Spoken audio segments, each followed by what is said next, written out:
I'm going to see some new talent over in Liverpool. Don't worry. They're not going to beat us out. We have Patty here. We have the Irish fighting yes, the only Irishman here. I swear you had to be here for this fight. It wasn't even a fight. They thought it was a fight, and anybody with a drop of Irish just flew. Just flew. Just like that. And Patty could do like a leapfrog. He jumped over the other chair. It was unbelievable. The other guy was so drunk he sobered up just for the fight. How is our guy doing? He's better. He's better. There was good news. Good. It was good news. That's he great. Found his other shoe. The bar's low for him. It's not a high bar, but yeah, doing better. But I have to tell you, this guy was so considerate that whenever he made love to a woman, a female, he always used lambskin because it's better for the sheep. It's not bad. Don't you wish you had thought of that? Yeah, I do. It's like I went to the mall today to buy my girlfriend some perfume, but then I thought maybe I'll start her on deodorant. Boom, boom, boom. My favorite show is Ricky Lake. I love the topics. Women who confront the men who killed them. I forgot the other ones. I actually paid for that. What else did I pay for? I used to get my hair done. It was great, in and out in an hour. Great time to relax. Now it's the entire weekend.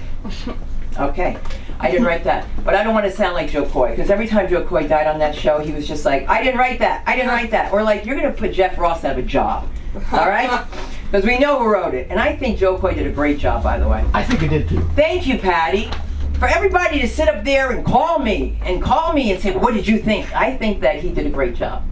You know, you'll be so surprised how things get. Sometimes a sea of people, you don't even see them.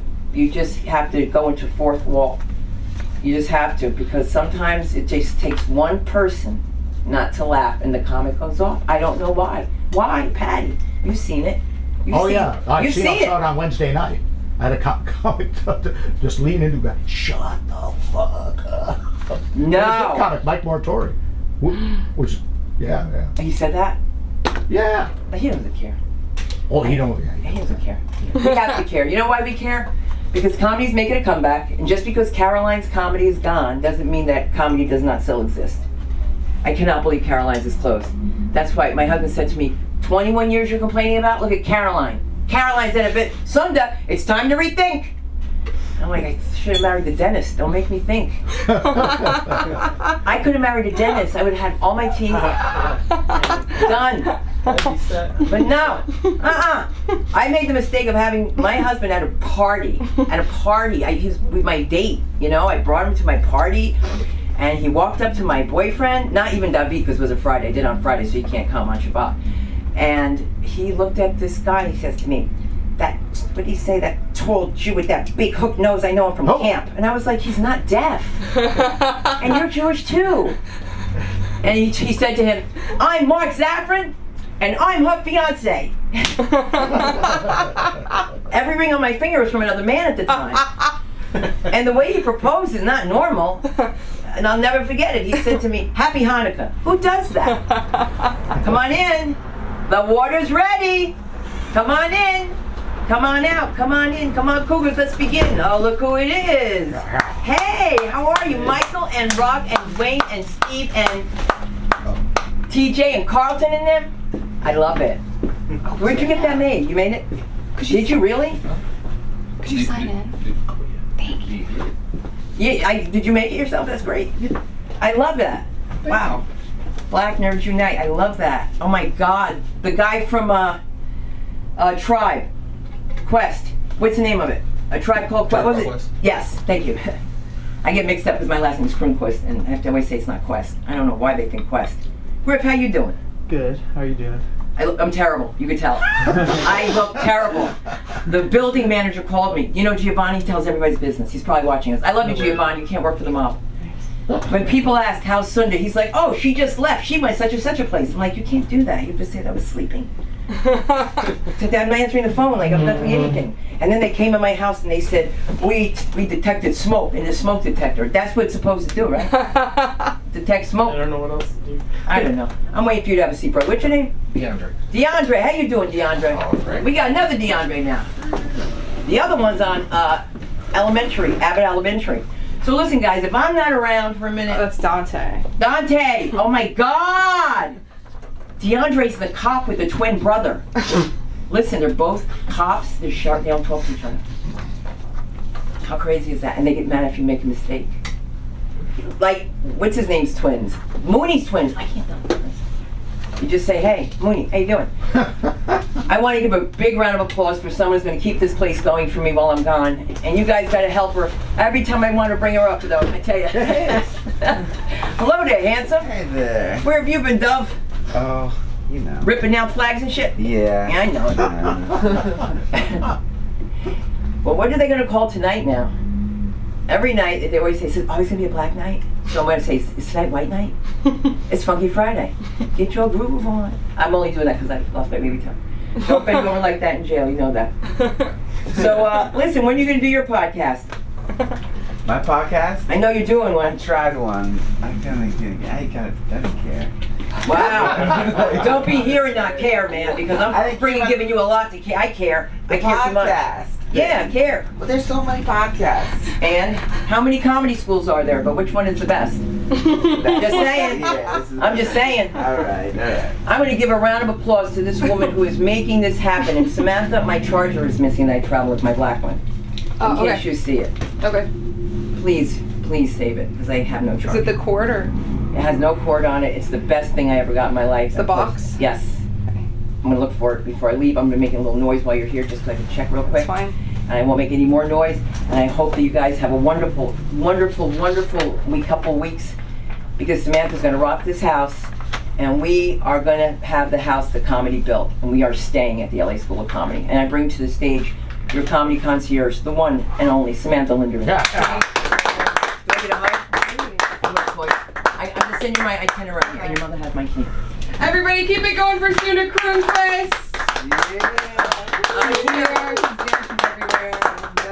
Remember where in the world is Carmen Sandiego? Oh my God, people should say that to me. I know. Who is that? She was like, it was like a little TV show, and she would like travel. She would steal stuff. She would go. Did she steal shit? That's Swiper. She stole stuff and then she like artifacts though, right? Yeah, or artifacts. It was that's like terrible. Yeah. I don't know. And then I thought there was a game. gumshoes. Yeah, the gumshoes. Yeah, the gumshoes. She had a hat. She had a big hat. Am I right? And then the head lady, she was in Blank Man. All I'm remembering is her outfit. Griff wants her dead. I'm being Where in the world were you when Carmen Sandiego was murdered? Yes. Is the question. I'm kidding. There was a blank man too. I don't even know. But I am Sam, and I am your comedy concierge. That's right, she is working and here. we are gonna have a great what? She is here. Yes. Yes. And we're gonna have a great time tonight. It's a Funky Friday. One of my favorite small talk things I do, I'm way too good at small talk because I'm too scared to drive, which means I have to Uber a lot. Or I'm lucky now I get to Uber, you know what I mean? And like, so, but that means like now it's like basically any day of the week that isn't Monday or Friday, if I have nothing to say, I go, oh my God, I woke up and I thought it was Friday. It's not the worst. And it just kind of neutralizes the whole car ride. It really breaks the ice. I love you, Samantha. I love you too. Linderman. You have a safe flight. Bye, everybody. Have a good set. Get his number. Okay. Or give him mine. Okay. You know. Or both. Okay. Guys, clap it up for her. Hey. She's going to England. That's so exciting. They do good over there. They do good. They're good actors, good comedians. We're good too, though. We're good. Any British people here tonight? No. I don't even care.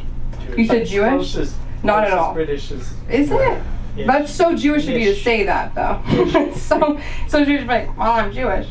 I'm Irish. Is your last name Schwartz? I'm kidding. I knew that was your last name, so that was kind of a planted joke. But that's so Jewish of you, Lee. That's crazy. I'm Jewish too. That's how I know. You know. My dad said though, he was like, I named you Sam, and you have blue eyes, so maybe you'll survive the next one. And I'm like, Daddy, you're not that old. You know what I mean? Like, what are you talking about? Like, you grew up on Poinsettia. I think it's okay for you right now. But what was I going to say? Yeah. My mom is like the kind of Jewish mom who, like, obviously it's like we went to Hebrew school, but we live like really close to the temple, so sometimes when they're too loud, like, she will make noise complaints. Like, she goes to the sisterhood meetings, but then she goes to the community meetings for the sound ordinance violations. So I like how she has that kind of duality. Careful. So it's crazy, but everything's okay. Sorry. No, it's okay. It's okay. It's okay. Careful with the mic though. The mics are fragile, anyways. But yeah, it's just me tonight. What was I gonna tell you guys? It's Friday. I did my little Friday thing. I mean, my Uber driver, okay. One time I started this story on stage and I never finished it and I regretted it so much. Okay, so sometimes when I Uber here, I type in LA School of Comedy, because that's where I'm, going. And they'll go, oh, you're going to a comedy school? Are you a student? You want to be funny? You think you're funny? You think you're funny? No, I'm kidding. But sometimes, I mean, it gets like a reaction every single time. But one time this guy, I was on my way here, and we've been driving for like 10 minutes already, and he's like, hey, so you probably have noticed that there's been like a couple cop cars following us. And like, you seem cool, so I just want to let you know, like, I'm not really supposed to be driving. So this guy's letting me vape in his car, right? So now I feel like I signed some sort of contract, you know what I mean? I'm like, are you gonna give me a bad rating? Like, I need my 5 stars as badly as he does, So I was like, no, that's cool. And then he was like, thanks, like I really appreciate it. And he was like, and you have your license, right? Like in case we need to switch. And I was like, dude, you don't want to do this. I was like, you can pull over right now. I won't say anything. I swear to God, I'll pretend I never saw you. Like but you don't want me driving your car. And he was like, I'm kidding. You're a comedian, right? And I was like, dude, this is too much. But I did give him 5 stars because it was hilarious. You know what I mean? Like once I could breathe again, it was hilarious. It was just funny. I was like more worried about like, am I gonna like be able to act well enough? That's how I'm a performer. Sometimes I play a game with myself. How many seconds into a conversation can I wait to tell somebody I'm a comedian? The longest I've gone is like 25. And that was even before I started doing comedy. No. Usually I just say it because sometimes I'll say I'm a comedian, and then they'll go, that's what that is. You know what I mean? So it makes it better for everybody. They understand. They go, oh, okay, it's getting channeled somewhere. You know what I mean? They feel like an audience of a show for one, as opposed to like a victim. You know what I mean? Of like some sort of like crazy rambling. All of a sudden, it's like, oh, you're a comedian. And people they either want to be a comedian, are terrified of comedy. There's never really an in-between reaction to it. It's really fascinating. Or they're like, I'm a musician. Or they're like, I'm Jewish. No, I'm kidding. Like, that's the same thing. No. My family was really excited about me doing comedy. All of them would come, like at Thanksgiving, like they would point at another family member, and they'd be like, are you seeing that? Are you gonna say that on stage? And I'm like, really, I'm talking about you on stage, but she doesn't know that. But they don't need to know that. But my mom was like, you need to stop talking about your cousin on stage. And I was like, if she's watching and not answering my texts, like I've won. You know what I mean? Like I think we're past that point, like where like if she's watching the YouTube stream, I don't know. One can only hope. I mean, when people ask me what the dream is, I want people like, obviously stalking me on YouTube. That's every girl's dream. I am so ready to bring up the first comedian. Are you guys ready for that? Because it is actually one of you in this room right now. Get out of your seat. No. He's like, I know I'm not going. What if you were going first? Oh, okay, he's not going first. I'm kidding. But no, now's the time to, go to the bathroom when I'm on stage. You're going to get the light at 8 minutes unless you requested otherwise. And yeah, who's ready to have a good time? Yeah. With the one, the only, you know him, you love him, who's ready for Billy Ramirez?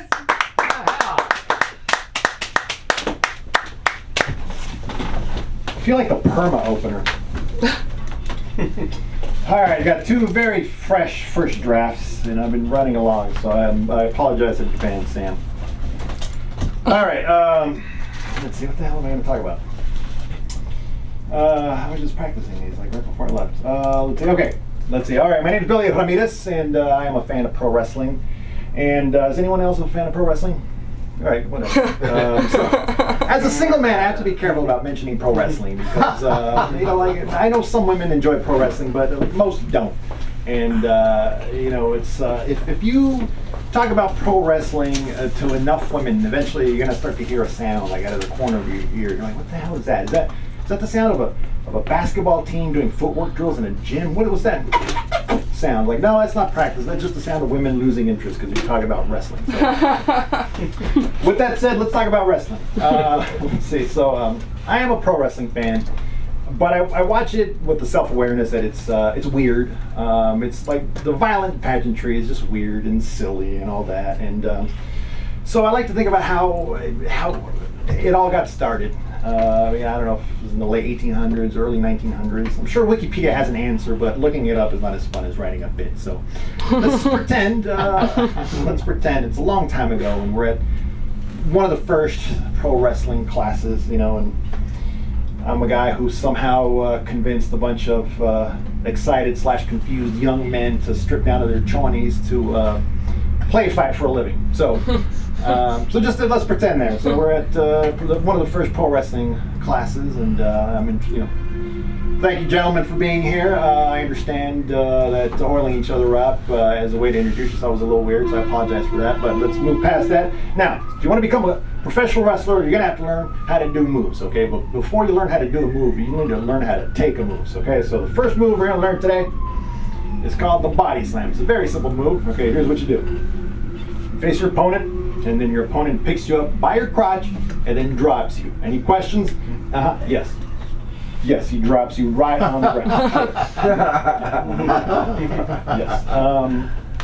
No, there's no. It's it hurts a little. All right. The match endings are predetermined, but everything else works. But if you're bothered by a simple body slam, then you're really not going to enjoy our lesson on taking steel chairs to the head. Everyone relax. It's later on. It's way later on, so relax. Okay? And, I understand, but really there's no other better way to lift someone up than by the crotch. So, all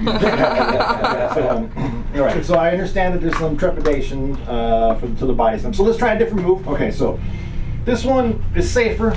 Don't let the name fool you. It's called the pile driver. So it's a very simple move. Here's what happens on this one. Okay, so you face your opponent, and then you bend over and you shove your head in his crotch. Hold, relax. It's face down, so his nuts aren't on your face. Okay. So you bend down, you shove your head in his crotch, and then he picks you up, he sits down, and then he drops you on your head. Okay, a lot of questions already. How about you? Yes. By the way, what's your name?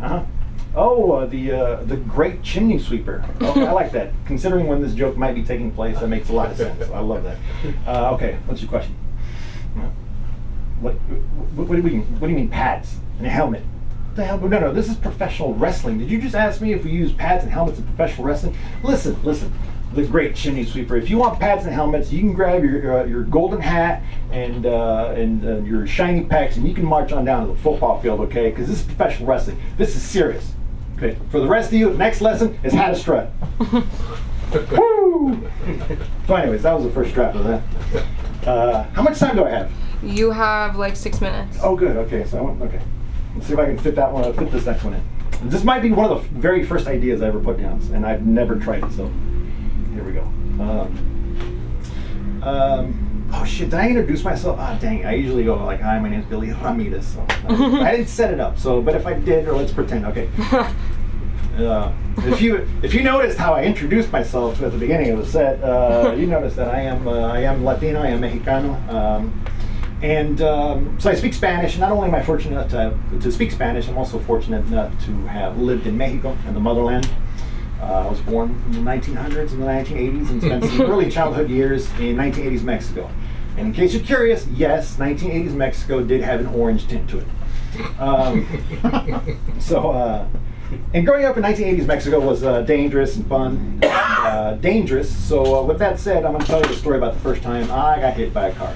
So what happened this time, or what happened the first time I got hit by a car was I was 7 years old, and I was hanging out with my mom. She was making the lunch, and my older brother and my dad were up in the city running errands, and they were on their way back.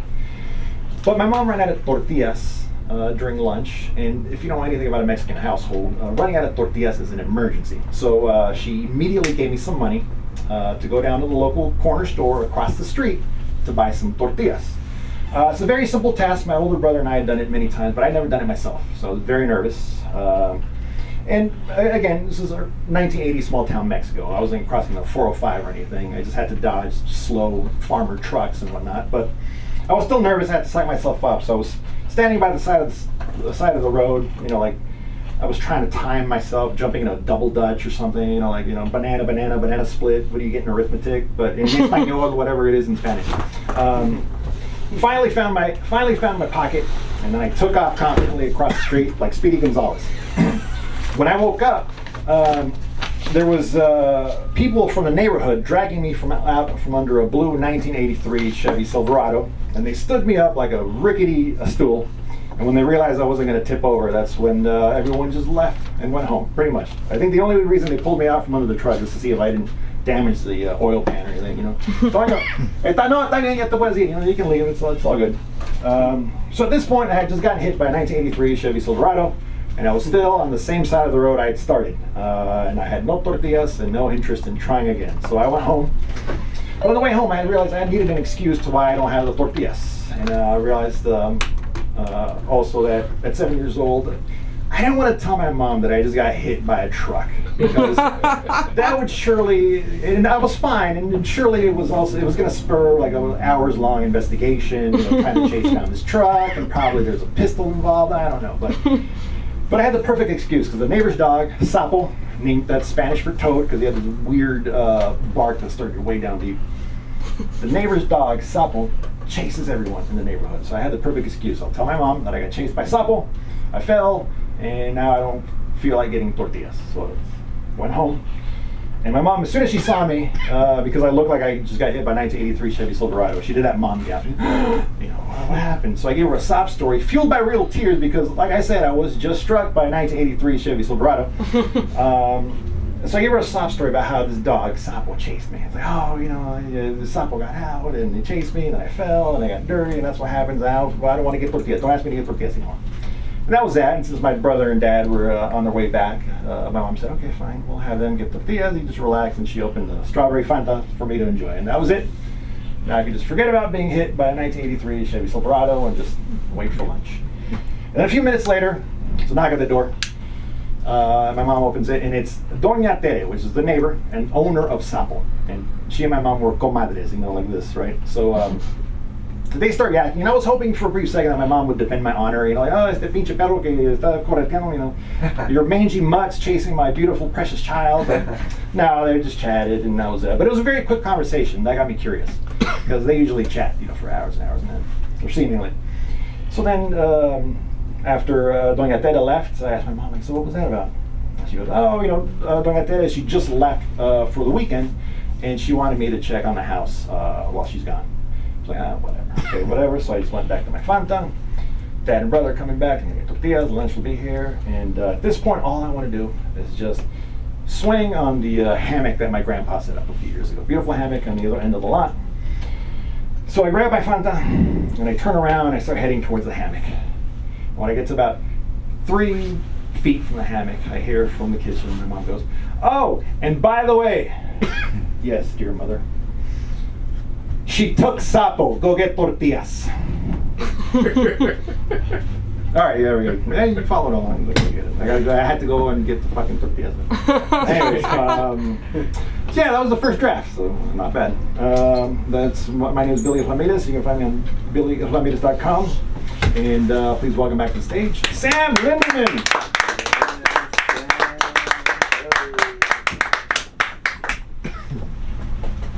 Oh, we're getting, well, it looks like that. Keep it going for Billy, everybody!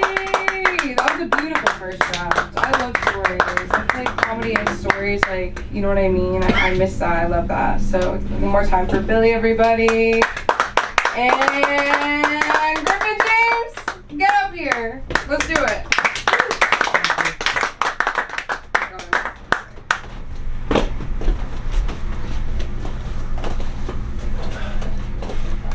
Leave at 7:40. Sorry. Sorry. Lock the door. He's not getting out. We're not letting you out. I have my chance. It's locked now. Oh, I didn't know. This is my first time, by the way, so be nice.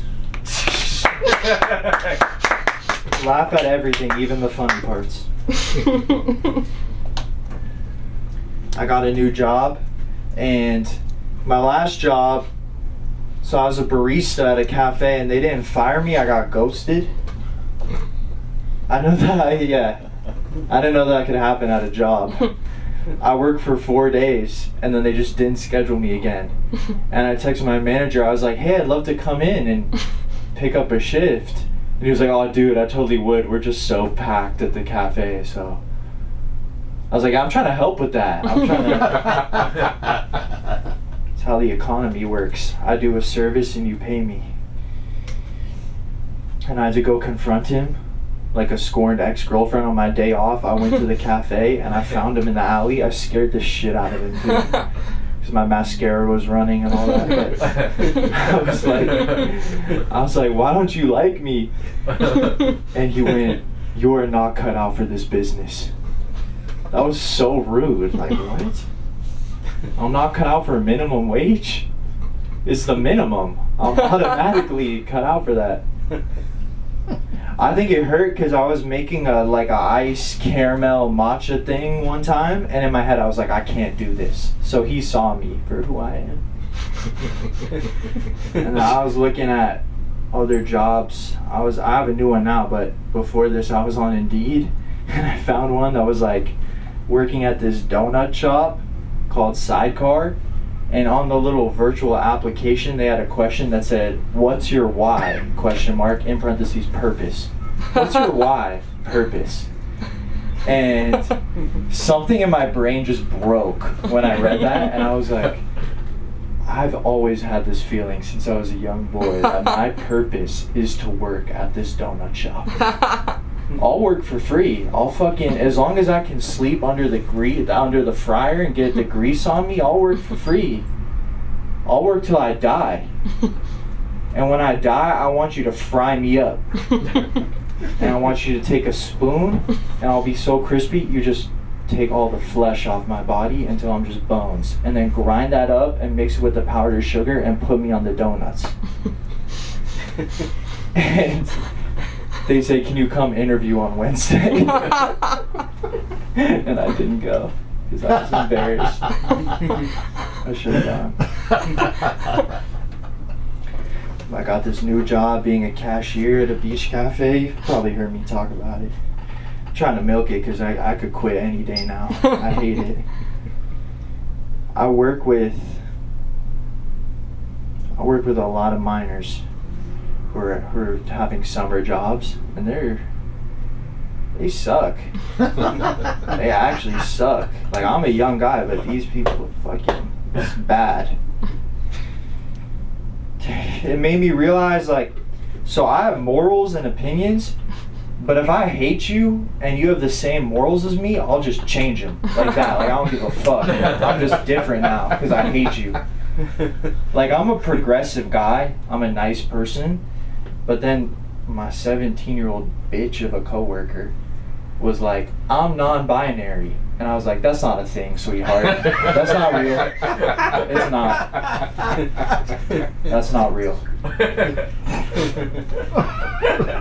I just lost it because she said, like, she's that coworker that thinks she's the manager. You ever had a coworker like that? It's like, you're 17. It's not that deep. It's deeper for me. Like, this is your summer job. This is my job. I don't get summer anymore. And one time she said, it was like a rush, and she went, "With all due respect, you need to hurry the fuck up." And I just hated her. Like, that's all it takes. I'll just hate you. You just criticize me and I hate you. Ask my mom. And so I just go in on her, and I'm just like, "Listen, I can tell everyone hates you at school. Like, this is the vibe you're putting out. I want to help you because I rocked it in high school. Student body president, all-time leading scorer lacrosse team in the county, not the school, county. Public school LA records. I'm on there. Could have been prom king, didn't even submit because I wanted the special needs homie to have his win." Like, that's what I'm working with. And I'm like, I can help you. But I was wrong about her. Because the next time I saw her, she was identifying as a chill dude, and it was sweet. I was like, all right, my bad. You win. I was a lacrosse player. It's the old me. It gets flack as being a pretty privileged sport, and I guess it is, but like public school lacrosse is weird. Because like public school lacrosse is like, if you can't make any of the other sports, they stick you on there. So my team was crazy, and we'd play like scary kids that just see the stick as a weapon designed to hurt you. I saw it that way too. I'm gonna tell a quick story. It's a little upsetting, but I've been thinking about it. I need to say it. Because I haven't told anyone. And it really happened. There's this one kid, we were playing Culver City. You guys know where that is? I went to Santa Monica High School. And there's this kid on the other team named Elijah. And Culver City was one of our rivals, so when we were playing an away game at their field, they wouldn't let us into the locker room, so we'd have to change on the field. It was like their way to demean us. And I'm in my underwear changing, and they do laps. So they're like running as a team with their pads on, and they ran right by us. And I'm in my underwear, and this kid goes, "Faggot." And I never say that word. He said it. He said that to me. And I got so upset. I was like, because what I was saying, I'm progressive. I stand up for people. So I was just like, damn, you're going to say that to me of all people? I was really upset. And so we play the game, and like when the ball gets on the ground, everyone puts their sticks kind of in a pile trying to get it. And I'm in a pile with this kid. And I remember what he said. And I literally just swung my stick like an axe and snapped his fucking wrist. And he screamed. And when I can't sleep at night, I think of that scream. And I get real sleepy. That was amazing. Like, violence feels good when it's against someone who deserves it. And how do we reconcile that in a modern society? That's for you to think about.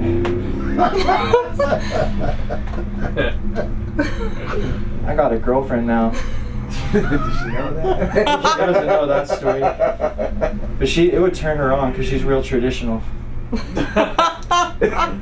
Like if we were married and there was a home invader and I shot him in the head, it would we'd have sex right after. Like that's the vibe she's on. But she was talking to me and she was like, "Would you love me if I was a worm?" That's like a thing that girls are asking their boyfriends now. Have you guys heard this, or has anyone said this to you? Would you love me if I was a worm? I said yes. I said yes, and not just that, I built you like a glass terrarium for you to live in and live your worm life, like a luxurious worm life. And she started crying because she thought it was so touching. But I always take things too far. I'd be like, yeah, and it would cause a lot of stress on me because my family would come over and be like, "That's not your girlfriend, you're 47, move on. She didn't get turned into a worm, she drowned. You weren't watching her, you went in to get another beer and she went over the waterfall. Let go." And then kind of killed the vibe. But that question is really about it's mostly a dude mic. Dude Mike. That question is really about like the woman saying, "Would you love me if we couldn't have sex?" That's pretty deep. Honestly, would a woman love me if we couldn't have sex? It goes both ways. I don't know. Like, would she love me if I was a worm, or would she have guys over and I'm a little worm in the glass case watching her getting fucked on the couch? I'm like hitting my worm head against the no! Don't touch her! That she's ticklish there.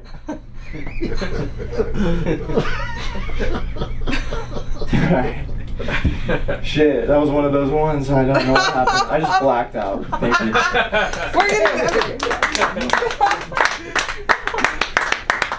They can't find me anywhere. Rippin' James, everybody!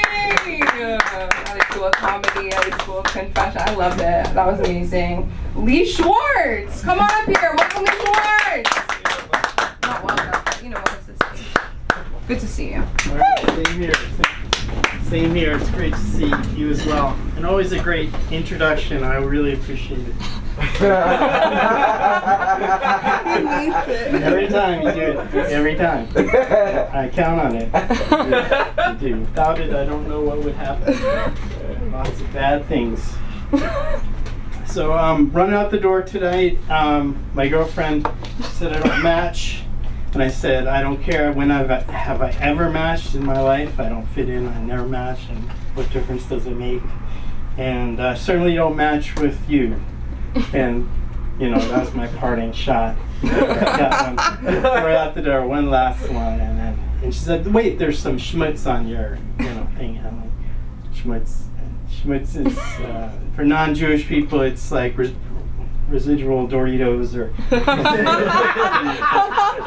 on your face or some other area.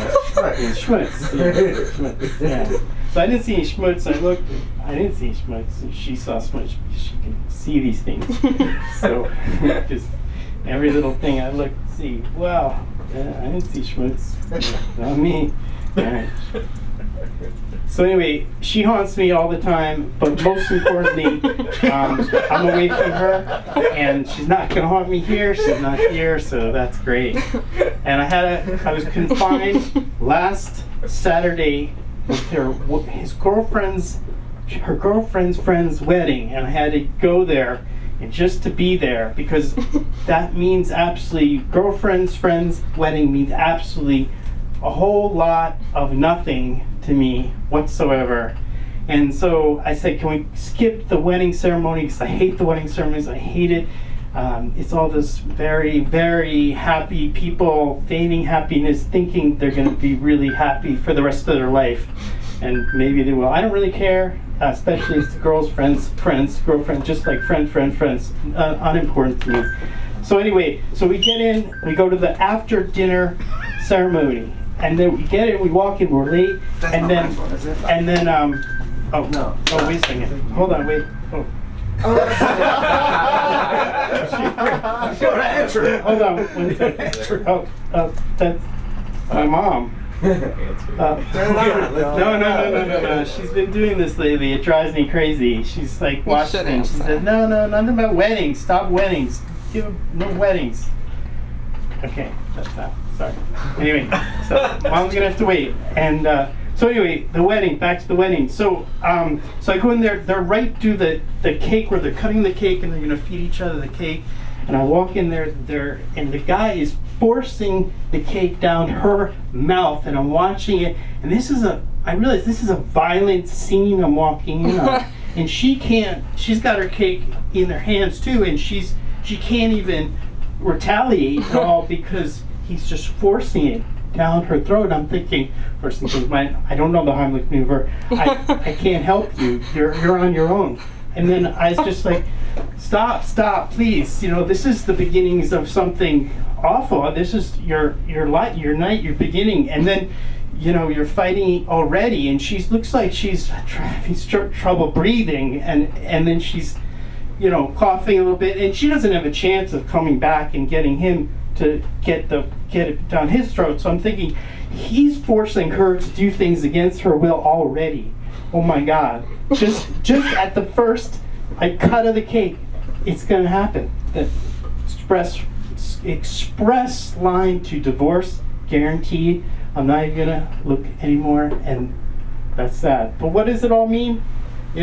Probably, happily ever after is the beauty of the, it didn't sound, it looks like a violent act, honestly, and I don't want to have it. We're not going to cut any cakes at my wedding, if I have a wedding. Anyway, so what does it all mean? I don't know what it all means. They're going to figure it out. If you figure it out, then you call me and tell me. I have no idea what all this means. It's just, that's that. Thank you for all listening, and I gotta get out fast because otherwise I'll have more nonsense. Thank you very much. Appreciate it. Find me me.schwartz.585. Don't find me anywhere. If you really don't, you'll be psychologically harmed forever if you go there. Thank you. Okay. Is that like the fire alarm? Yeah. It's just going to keep on ringing. Lee Schwartz, baby, come on! You make me laugh.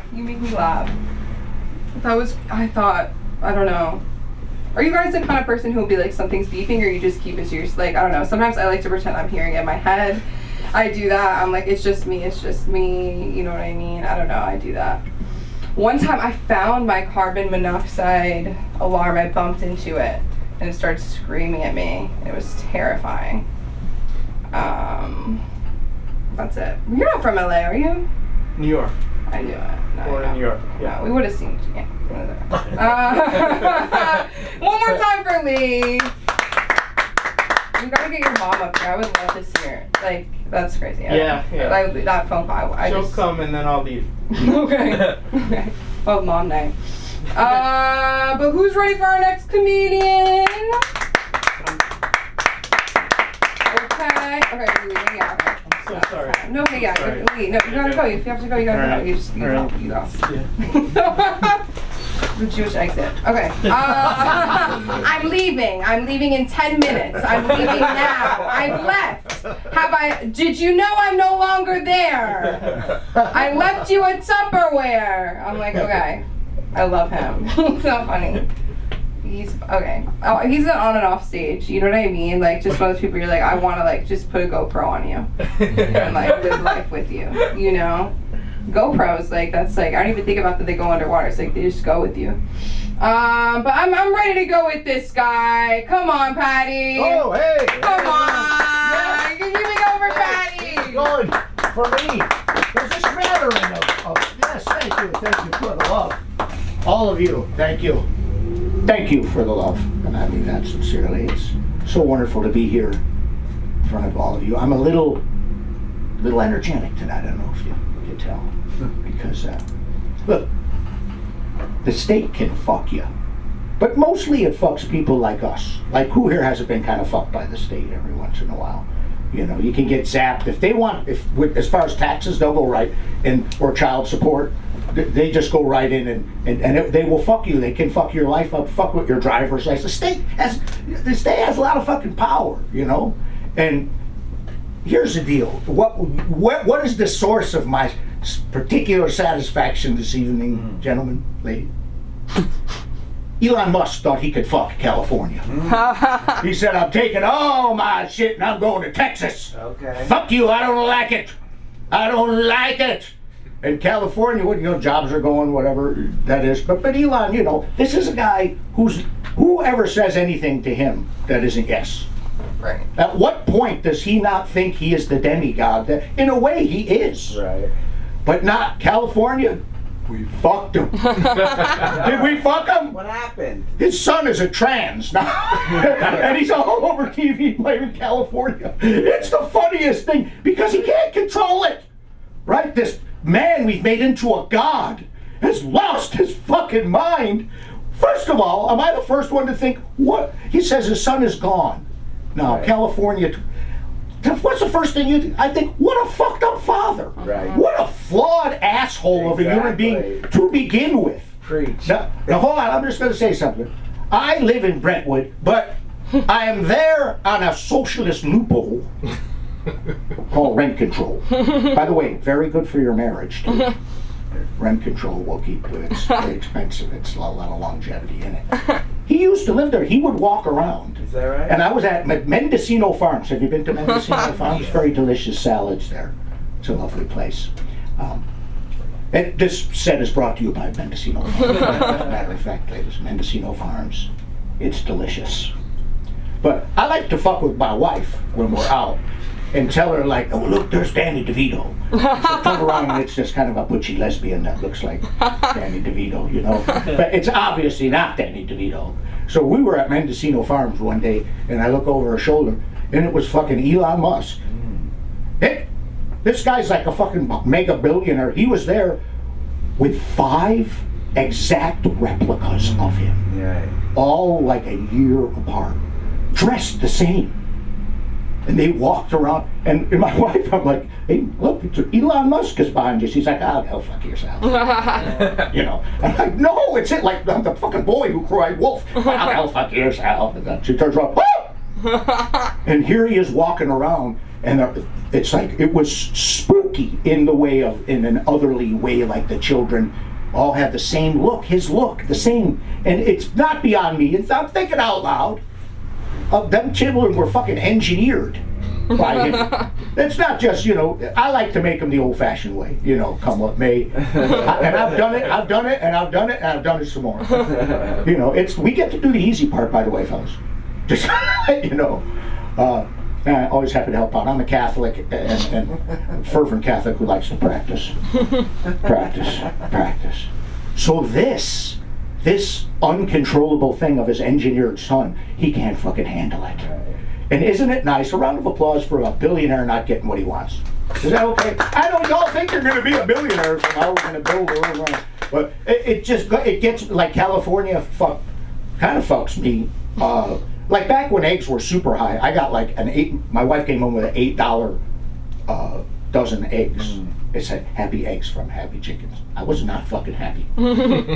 I'm not fucking, well, these are free range chickens. I said, I'm not fucking happy. Can we get like a clinically depressed hen? I'll fucking take those goddamn. I don't really care. And then I noticed like now there's varying degrees. They went, no, they must be pasture free.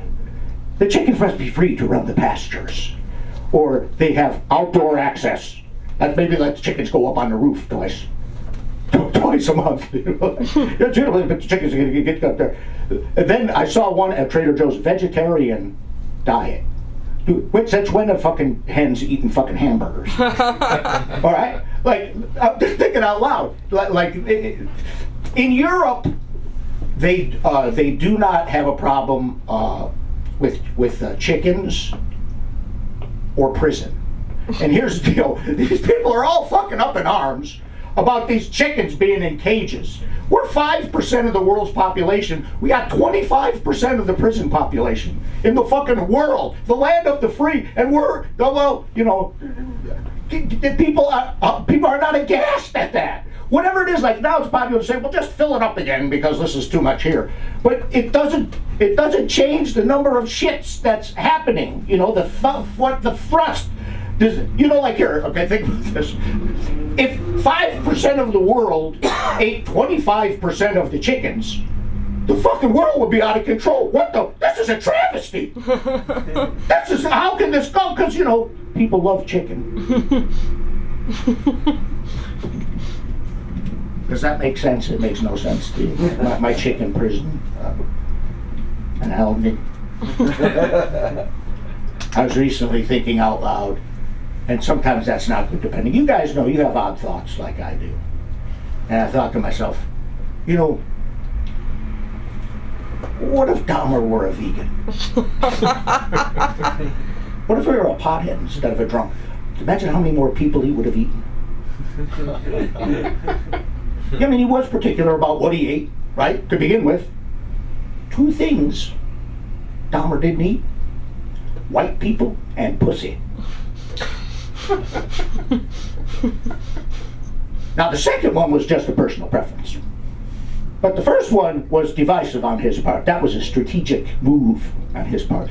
Because what he did, he proved in these United States, you can eat people, just not white people. You eat 2, 3, 4, 5, 6 white people, someone's gonna come knocking. And it's not like he was below the radar. He was the only white guy in an all-black neighborhood in Milwaukee. Now, I'm old, so I'm going to take you to school a little bit. Some people don't need as much school as others, thank you. But he used to have this thing called white flight. And that's when the black people moved in, the white people moved out. Now they have the opposite, the gentrification. That's when the white people moved back in, which just goes to prove white people should just fucking stay put. It's a problem when they go anywhere. Sometimes there's colonization involved. But just stay where it is. Pick a lane to stay. But here's my point. During white flight, this is 1992, there were only 2 types of white people that lived in all black neighborhoods. Number 1, very, very old white people that never moved away. And number 2, homosexual cannibals. Everybody knew that. He actually, you know, he was beaten to death in jail. I don't know, did you guys know that Jeffrey was beaten to death in jail by a man who claimed that he had eaten his cousin. You know, that would be a beat. You eat one of my cousins, I'm coming for you. I'm riding for you, baby blue. I'm coming at you. But here's the thing: they did an autopsy on Dahmer, and they found out he would not have lived another year.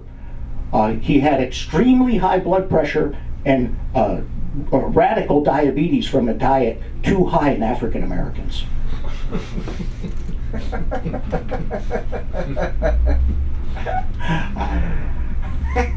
Listen, you guys, I'm glad you came along for the ride. I was going anyway, but it was nice to have you all back in. And I mean this when I say you've been adequate. You've been adequate. But I love you, that's for sure. I'm Patty, Paddyforcomedy. So let's get crazy and pretend that life is beautiful all the time, 24 hours a day. Yeah, and let's just break into a chorus of Kumbaya, my love, shall we? Kumbaya, my love, Kumbaya. And put our hands together for Sam Linderman. Kumbaya, my lord, Kumbaya. Come up, Sam, we want you. 7. Kumbaya. I don't know either. That is so... Keep it going for Patty, my comedy godfather. Movies never sing me up. I've never had the audience and the comedians sing me up. I have to write this in my journal. No, I'm kidding. One time I left my journal at a frat party, and a young man told me it's either in the trash or on their wall to this day. So I think about that. I don't know. You shared earlier. I just thought we're just gonna share. But have you been here before? Mm-hmm. Oh my God, okay, anyways. But I'm still welcome. I feel like I haven't seen you in a while. But DeAndre Cole, come on up here!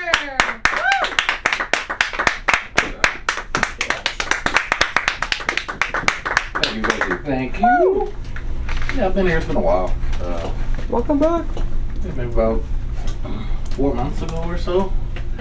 I was supposed to get out here more during the summer because I don't have the job anymore, which is awesome.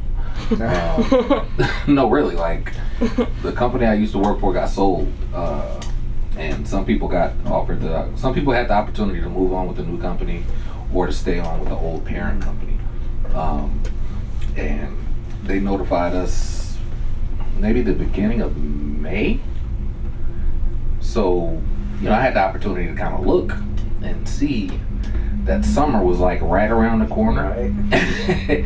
And summertime in California with a severance package, it's not necessarily the worst thing in the world to be doing. So, yeah, I've got a lot of free time on my hands. Got 3 kids, so I get to spend the summer with them. I got a 17-year-old, a 6-year-old, and a 7-year-old. So, got a little space there, but with 17-year-old, you know, the 7-year-old and the 6-year-old are like built-in birth control because she's like, oh, I'm never having kids, and I'm like, yeah, that's the effect that we was going for. But she also looks at me and her mom. She's like, I'm never getting married. I'm like, oh shit, do we make it look that bad? She's like, no. I'm like, no, that's what you said. Like, what you're saying is, you're looking at your mom and dad's marriage, and you're like, nah, never gonna do that shit. And I can't blame her half the time. I apologize. I don't write. I don't write. I just vent, I guess. Let's see what else is going on with me. This is a man mic at this point, so I can say this, and I think you guys will. I think it should resonate. If the male orgasm hurt, there wouldn't be nearly as many people in the world. So we should really take our hats off to women. Because I can tell you, if an orgasm hurt, I wouldn't have any kids. Not doing it at all. Like, at all. You couldn't pay me to. My wife's mad at me. I don't. She just let me know she's been on strike from cleaning the house for like 3 months. And like, I didn't notice. So I'm like, I want to be mad about it because it's like, yo, you know, we have a partnership and you're supposed to be kind of doing that. But at the same time, if I didn't notice, does it really matter? You know, so if the tree falls in the forest and there's nobody around to hear it, did it make a sound? I'm kind of mad that she actually told me about it, because it's like, you could have kept that information to yourself. Now I'm stressed out. Like, I'm like, well, what the fuck kind of partner do I have? You just gonna just quit on cleaning up? Like, she cooks. She cooks all the time. My wife's a great cook, but cooking without cleaning is just making a mess. Like, it is. You go in there and make a cake, and oh yeah, the cake's delicious, but somebody's got to clean the mixer and put up the measuring cups and shit. I don't know.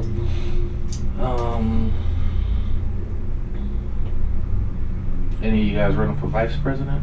Yeah, looks like all of the potentials for the vice presidential seat. I'm excited about Kamala Harris running for president. I mean, one, you know, because it's an opportunity for our country to have its first female black president, or first, you know, whatever her other ethnic check marks are. You know, that'll be cool, but like, I don't know. I've been a black man for 42 years. I don't want to be the first black person to do anything. Like anything. Because you're not going to do it black enough for the black people, and you're going to do it too black for everybody else. Like, Obama was a hell of a president. He did everything but walk on water. He came out in that tan suit that one time looking stylish as a motherfucker, and everybody lost their shit. Like, we had 8 years where we had a president who, I mean, the only thing you could say was, yo, just that tan suit, that wasn't that. Like, no, you know, no affairs, no secret children. But in all honesty, I was a little bit disappointed in the second term Obama, because I expected Barry to come out. You know what I'm saying? Like, it's like, oh, I'm in there for this my last 4 years? Oh, I want him to come out the White House with a wave cap on. 4th of July, have a barbecue, start doing Hennessy ads and shit. Like, I was real disappointed, because it's like I just, look, the experience I just went through, they told me in May that I wasn't going to have a job, you know, at the end of June. It was like, all right, cool. I'm glad you're giving me notice. I'm not doing no more work. All of this shit is optional. All of it.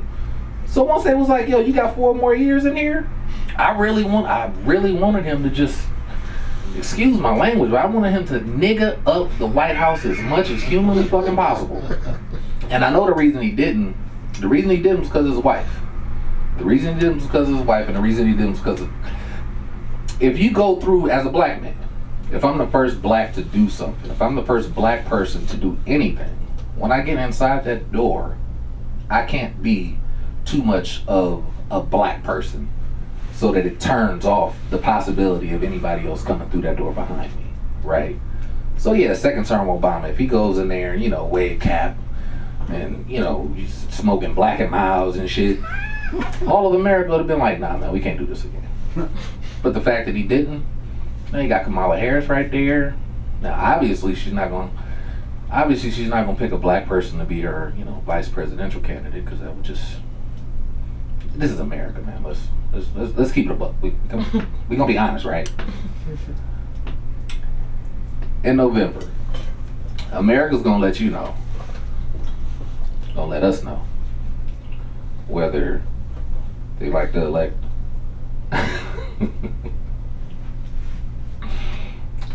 a dumbass white dude. I mean, I don't want to be so easy on Trump as to. About 3 weeks ago, I was at home and watching TV. Forrest Gump comes on. Forrest Gump, you guys seen the movie, right? Forrest Gump, fantastic movie. My wife, she's like, this is one of my favorite movies. I'm like, oh shit, like, you know what? I can sit through this shit too. So we sat and we watched Forrest Gump. And, you know, he has his childhood. He's obviously slower than the rest of the kids mentally, but he's fast. And he failed up his entire life. Like, he ran fast, so he ended up on the football team. And he went to college and, you know, won the national championship and go go to the White House, and he goes to the Army, and he gets he wins the Medal of Honor or whatever. He goes back to the White House, and he gets out of the Army, and he dumbs his way into like a fortune, fucking shrimp boat captain, billions of dollars, and he goes back to Alabama and has sex with a woman who probably has AIDS and has a baby. And I'm watching that shit and I'm like, yo, this is the Donald Trump story. This retarded ass white man stumbled into the White House twice on some bullshit, stumbled into billions of dollars, and had sex with a chick that probably had clap. The fucking Donald Trump story. What I will say about Donald Trump, one of the most important jobs that the president has is to inspire the country. It's one of the most important jobs. When Barack Obama was president, he inspired an entire generation of young black men to pull up their pants, put on a blazer. You remember that picture of like Jay-Z and LeBron James and I think Beyonce was in that picture, but they're like in the White House and they all suited up and shit. Like, and then in hip hop, everybody started, the pants got smaller, the shirts got tucked in and shit. He inspired that. Donald Trump, what you can say, one of the things that he definitely inspired, he inspired mediocre people to take their fucking shot. Right? He inspired a whole nation full of C+ people at whatever it is they do to act like they got an A on the test. Short story, I was at the club one night. Me and my buddies, we headed out, standing outside, the club's closing or whatever. And, everybody's in the parking lot doing their thing. Bad chick walked by. I mean, booty, face card on point. Baddest chick in the club. I'm married, I ain't really tripping, but I'm looking. I saw a young white cat. White cat looking at her.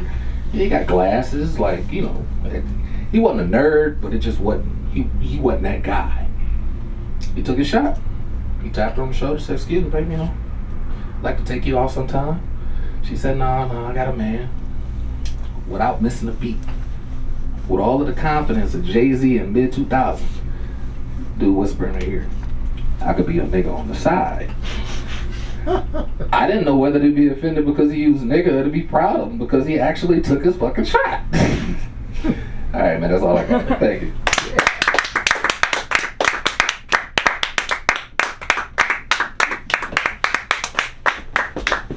One more time for DeAndre, everybody. The night is not over yet. There's still a couple more comedians. Are you ready for the comedy of Doug Rudnick? Let's do it. Hey everybody.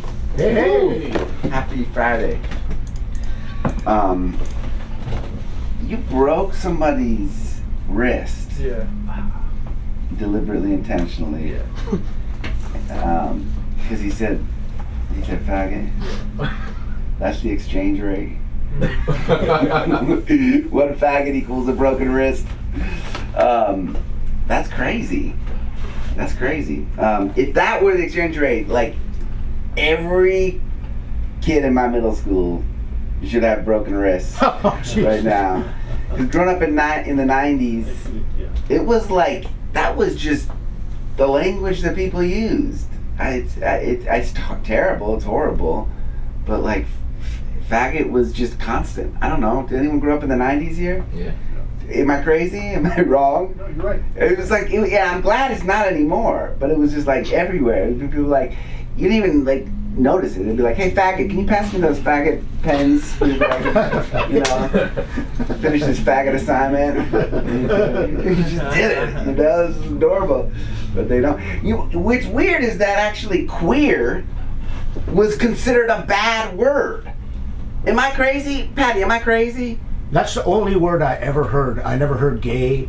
They would say queer, but if they whispered it, so you knew it was something that wasn't for general consumption. Dude, like queer used to be like, if I said queer, my mom would be like, young man, like go to your room.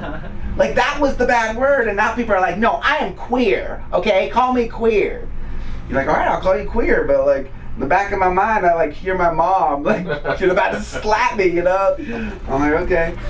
It just goes to show you, like, words can change, you know? Like, maybe in 20 years they'll be like, no, how dare you call me a homosexual, okay? I am a faggot. You know? All right, we'll work on it. We'll work on it.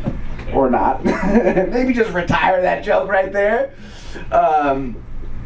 Hawthorne is where SpaceX is. I work in Hawthorne. Yeah, oh yeah. And Musk says he's going to move out. Yeah. The whole thing. I don't know if anyone ever been to Hawthorne. Anybody? Yeah. It's a shithole, dude. You don't have to clap. There's nothing in Hawthorne. Someone's got it. That's the only thing Hawthorne's got. I drive in every day and they've got this thing on La Brea, these rockets, and it says SpaceX on it. And I just feel bad for the whole city because they got nothing. That's it. But Musk is gonna supposedly take it out because he's mad that his daughter is no longer. What a piece of shit. I love that she came through and he's like, whatever. He doesn't even talk to me anyways. He doesn't even hang out with us. Did you hear that? Oh. The girl, formerly a son, got on TikTok or Instagram and was just like, fuck you, Dad. You're not even our father anyways because we never see you. So, yeah. Musk is like advertising that he's a shitty dad. Like, okay, you're a piece of shit. All right. Let's tell some jokes, shall we? I'm going to look at my little cheat sheet right here. I've been trying to get in shape. Summertime. I'm feeling the thing, you know. I quit smoking. Yeah! Hey, thank you. Yeah, thank you. I appreciate it. Yeah, it's not easy. Because whenever you have an addiction, you have to have something else that you do. I feel like you need something to take your mind off of it. Like something, doesn't matter, hobby, you just something to focus on. So I'm thinking crack cocaine. Anyone know where I can get some crack around here? Because I need some. Because I'm really hurting for a cigarette right now. It's funny, speaking of the 90s, people forget how gnarly the crack epidemic was. They forget, there is a ice cream flavor at Ginger's Ice Cream in Culver City. Anyone go to Ginger's Ice Cream in Culver City? I've been there, yeah. It's legit ice cream. It's delicious. But they have a flavor there called, I kid you not, chocolate peanut butter crack. Have you had that flavor? No. Have you seen it? Maybe, possibly. Yeah, it's crazy. That's the name of the flavor. Chocolate peanut butter crack. It seems a little tone deaf. Right. Right? I don't know if I saw it. Yeah, but like, you know, for like a substance that like devastated communities. Yeah. You know what I mean? It'd be like, if they're like, hey, we got this new flavor. It's fudge fentanyl. It's great, yeah. It'll take your breath away. Chocolate peanut butter crack. I don't know. It's like, they're like, it's phenomenal. I'm like, how phenomenal? They're like, it'll put a whole generation of black men in prison. And they're the ones who call it the flavor, chocolate peanut butter crack. Bunch of white people, can I try the crack? You're like, bro, like, literally devastated whole communities. Yeah, anyways, health is all what this summer's about. I don't like to use the term overweight. I prefer undersexy.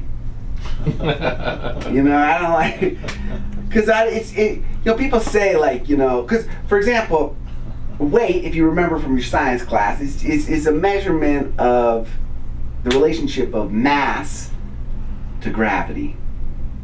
So, you know, on Earth, I'm overweight, but on the moon, I could stand and put on some more pounds. So I'm moving to the moon, is what I'm trying to say. I'm moving to the moon. Undersexy, yeah. Speaking of science, I learned something interesting. Did you know that they're trying to save the blue whale in order to fight carbon emissions? Have you guys heard this? I heard this on the radio. Because blue whales are the largest creatures on Earth. They're massive. And they store a tremendous amount of carbon in their bodies, in their body tissue. So they're carbon-based, like all life. And they store a tremendous amount of carbon, so it's essentially it's a sequestration of carbon. And it changed my whole perspective on my health journey. I was like, I'm not getting fatter. I'm fighting climate change. I'm storing carbon is what is happening here. And this skinny motherfucker, these guys right here, you gotta pull your own weight, man. I mean, think about the next generation. Gotta store some carbon. Boy, do you guys see that footage of those protests in Washington? Do you see that? This is a bunch of white boys. Speaking of white boys, they're like with keffiyehs, those Palestinian flags, they're all wrapped around, and they took down the flag and they burned it right outside the Capitol. Burned the American flag, he took it off the thing, and I was like, dang, is there anything that white people won't appropriate? You know, it's like first like jazz and blues and rock and roll, and now it's Islamic jihad. It's like, stick to your, you know, country music. Like, you gotta do that. Like, you gotta take on the Muslims things now, you know. Yeah, I'm progressive, but progressives annoy they're annoying. They say stupid things. They say stupid stuff. Like, they're like, they always want to have conversations, you know? So they're like, we need to have a conversation about the kinds of conversations that we're having in this conversation. You're like, dude, can I just get out of this conversation? Like, can we have a conversation about how to get the fuck out of this conversation? Because you're annoying. All right, I'm gonna end on one joke and I'll get out of here. It's just crazy times. Like, the ex-president almost got shot. Came within centimeters. By a kid. He was 20 years old. Like, how does a kid get his hands on an AR-15? I think it's an indictment on our education system. We can't even teach our children how to hit a target. Thank you, brother. I appreciate it. My name is Dub Rudnick. Come through Tuesday. We got an open mic and a live show at Seriously Joking. Yeah, in it's a great Inglewood. room. It's a great room. It's a great room. He's a regular. Yeah. Go ahead. Talk. Well, it was a full-on theater, but what he's done is in the front, there's a full bar over here. He's got a DJ, a little stage. The seats are right up to. It's a perfect comedy setting, lowest ceiling, and their attention is right on you. It's well done. It's a great room. And if you do the open mic, you get into the show for free. So you get paid. It's a paid mic, you should say. Oh yeah, it come is. through. Oh yeah. And yeah, that's it. I got flyers. Thank you. Give it up for yourselves. Give it up for your hosts. Yeah. Keep it going for Dub, everybody! And thank you all for being here. And thank you to people watching at home. Whether it's, you know, we're on all the social medias. I keep forgetting to talk about it. But okay, who's ready for our headliner, our last performer this evening? You know you love him. It's Colin Aslan! Yeah. Keep it going for Sam, everybody. You guys notice all that schmutz on Lee Schwartz's shirt? My God, that's so much fucking schmutz. Jesus Christ. It's distracting. I know you were talking about how, like, there'd be less people with the male orgasm was painful. So I started taking this ADHD medication. Sam knows. I've been taking this ADHD medication called Strattera, and it makes it painful to orgasm. Oh, really? No, seriously, it makes it painful to orgasm. Turns out we'd still have plenty of people. Don't you worry. I stress tested it.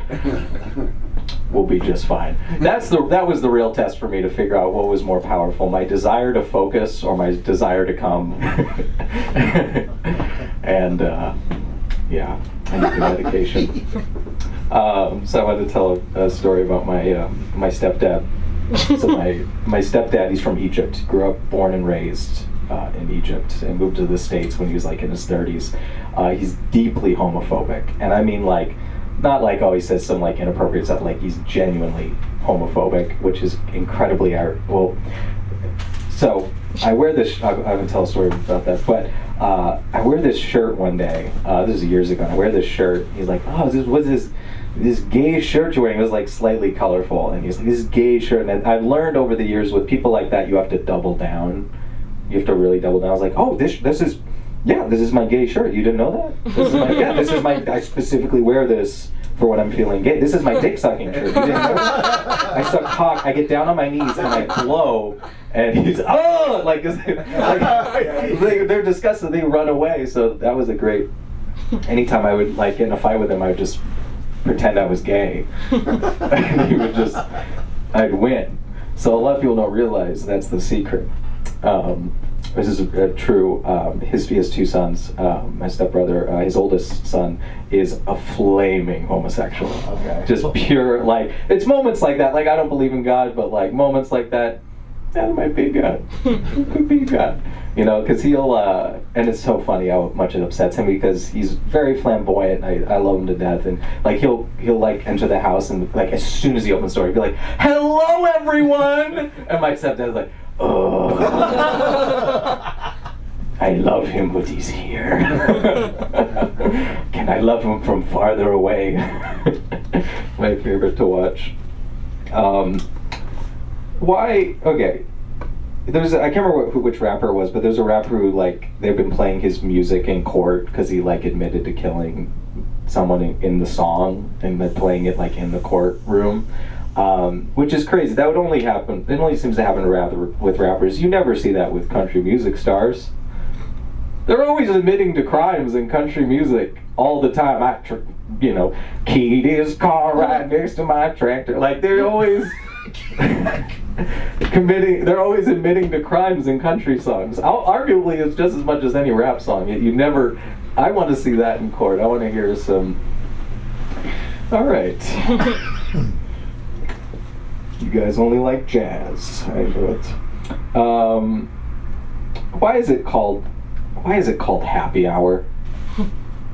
When you go to a bar and drink, does that seem like a very happy thing? The happy hour. I feel like happy hour feels, you know, like try explaining happy hour to someone who's never heard of it, who's like just learning English. It's like, oh, yeah, we go, what's happy hour? Oh, it sounds like a place where you like go have fun and party and everything. No, we just sit in a dark room. And oh, do you guys like all chat and talk? We mostly sit by ourselves. Oh, well, I mean, the drinks are half off, okay? It's fun, it's happy. On to my next joke. I've been getting into digital minimalism lately. You guys ever heard this digital minimalism? So I've been watching porn on my Kindle. I'm getting really into that. So I saw this on the news. It was like on Reddit. I don't know if you guys ever scroll Reddit, but I saw this guy. He picked up a couple undocumented workers at Home Depot.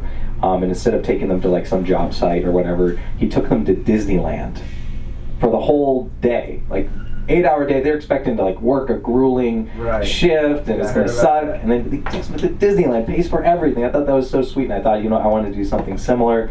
I want to do something like, you know, unexpected for somebody. So I met some guys at Home Depot. You know, they came to my car, and I said, you know, surprise for you. You should have seen the look on their faces when we got to the border. Oh my God, what a shock! They were not ready. I took them back. I'm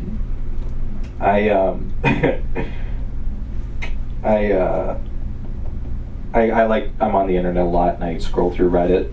And if you clap if you know Reddit, the website Reddit. Okay, so we're all familiar. So you know, if you're not up to date on it, it's a website where a lot of people can come to talk about one particular subject, or you know, there's all these different subreddits and different things you can talk about. And there's a subreddit called Ask Me Anything. Right, and usually they have like famous people come on, and it's like, I'm this famous actor, ask me anything, and all the people can comment and ask questions, and they'll answer, or they'll have someone who's really specialized in something. I'm a neuro brain surgeon, ask me anything. Now they're lately just letting anybody do it. So now it's just like, I was late to work today, ask me anything. You're like, all right, I swear, guys, I saw this. This was today. I was scrolling through it. It said, I have a micro penis. Ask me anything. I don't have any questions for you, sir. Please move on. I don't have any questions. I'm on a lot of dating apps. Are we on dating apps? Nope. Okay. Oh yeah, yeah. Well, all right. Well, the next 5 minutes is dating apps. So deal with it. So I'm on a lot of dating apps. I'm on more dating apps than dates I've been on this year. That's how many dating apps I've been. I've been on too many. I've gotten to the point I'm kind of getting desperate. I started flirting with all the AI chatbots on different websites. I'm like talking to Jessica AI on the Helpful Honda website. And I'm like asking her some lame shit. I think guys, we kind of suck sometimes at asking good questions on dating apps. All right, there's only so many times you can play 2 truths and a lie. How was your weekend? But you know, I asked the AI chatbot, I asked her how her weekend was, and she blocked me. Fucking blocked. I called her a bitch. And now I don't have car insurance. I'm not happy about it either. You know what's weird is when, like, I don't know, sometimes I'll swipe on someone just to see if they'll swipe back on me. Like, I just want to know, like, was I attracted to them even though I'm not attracted to them? Which is lame. And you wouldn't do that in any other setting. You know, you wouldn't, like, order a set of speakers on Amazon just to find out if they'd arrive on Monday. Like, you either want it or you don't.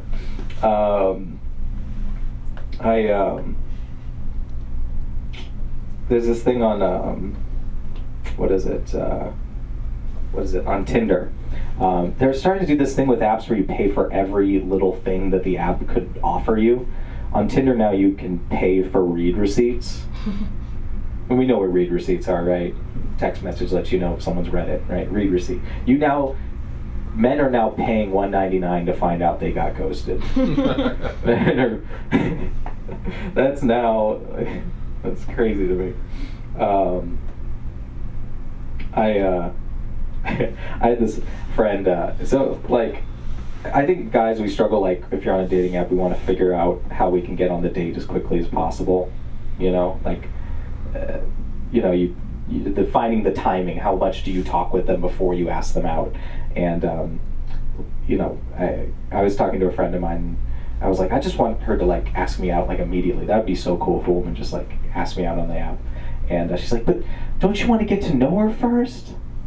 I'm like, I've never been like, I want to get drinks with this gorgeous girl, but I don't know her dog's name.